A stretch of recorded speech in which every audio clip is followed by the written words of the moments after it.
Okay, hi everybody. Today we're going to be talking about an unreliable narrator because that is our narrator in One Flew Over the Cuckoo's Nest.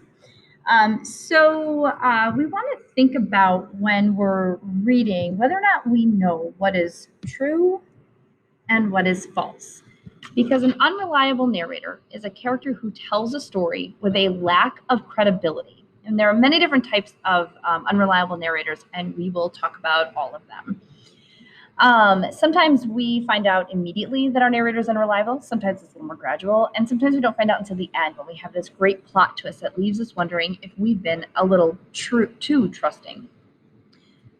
With an unreliable narrator, there's this gap between what the author wants us to see and what the narrator tells us. So our job is to fill in this gap using our own inferences. Remember that the author is not the narrator. Okay, so why do authors choose to use an unreliable narrator? There are a couple of reasons. One is it's really unconventional. It's actually a really hard thing to write, a good unreliable narrator. It can be really fun. The surprise twists at the end are really enjoyable for readers. We tend to like that kind of tension in books. We like those surprise endings. We like to feel that it was worth reading in the end. And it also helps readers understand the power of perspective.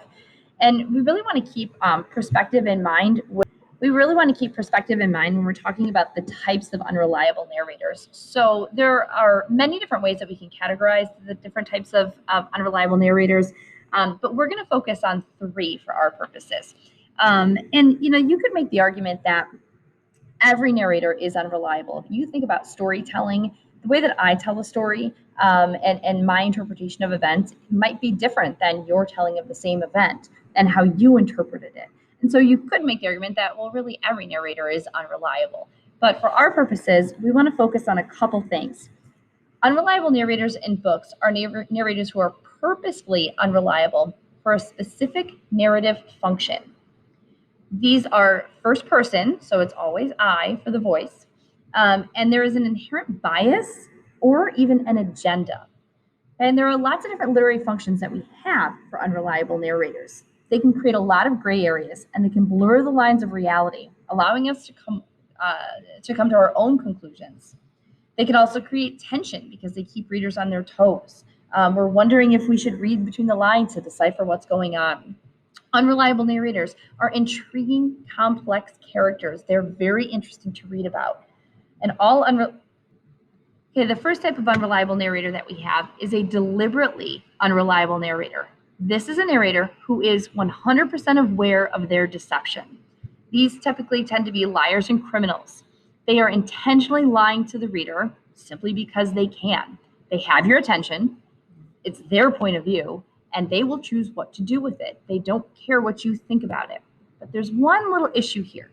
When writers are creating these characters, they want to make sure that it's a character that even though a reader may not like them, they might sympathize with them, they're interested in them, we still connect with them. We might feel that there's like an underlying humanity. Maybe we're hoping that they'll change at the end.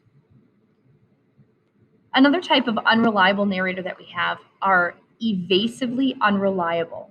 These are narrators who unconsciously alter the truth. So as with the first one, we have narrators that are fully aware of their deception, and they are actually purposely doing this. Evasively unreliable narrators are unconscious of it, and there could be various reasons for it. It could be that they're mentally ill. It could be that they've experienced some kind of trauma in their life. It could be because they're in the middle of adolescent angst and they only see things through that perspective. Sometimes it's simple self-preservation. Sometimes they could be a little bit more manipulative. Many times they're not even aware to the end that they're actually twisting the truth.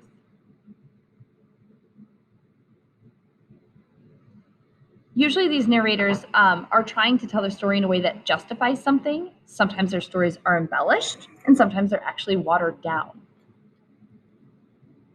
And then the last type that we have are naively unreliable. These are narrators who are honest, but they lack information. They simply lack a traditional greater understanding. It could be because they're young, like in this example with Scout Finch here from To Kill a Mockingbird. She's a child, so she doesn't fully understand what's happening in the world around her. Same thing with the book by Emma Donoghue, Room. You may have seen the movie. The main character in that is a 5-year-old boy, and he does not fully understand how he ended up in the place he has ended up. And so we only get things through his perspective. Okay, so it's important to make sure that when you are reading, you always read with a critical eye, but you really want to make sure you're doing this so that you can determine whether or not your narrator is lying to you and whether or not they are in fact unreliable. So how do we do this? Well, first you want to make sure you're comparing the narrator's words with their behaviors. If there's a discrepancy, chances are your narrator is lying to you. You also want to consider the interactions that the narrator has with other characters, the responses that other characters have to the narrator's words or their actions, and that will also clue you into what's really going on. Also, check for new information. As you're reading, if you notice that there are big changes, if all of a sudden things seem very, very different, maybe your narrator is being unreliable. Maybe they're not telling you the whole truth, or it's their version of the truth, and you need to discern what's actually taking place. And finally, make sure that you use your background knowledge. You actually know quite a bit about what's happening in this world. So consider your own judgment. If you're reading and something feels off, you're probably right. And it probably is that, it could be that the narrator is unreliable. All right, I hope this helped explain what an unreliable narrator is, and I hope you took some good notes.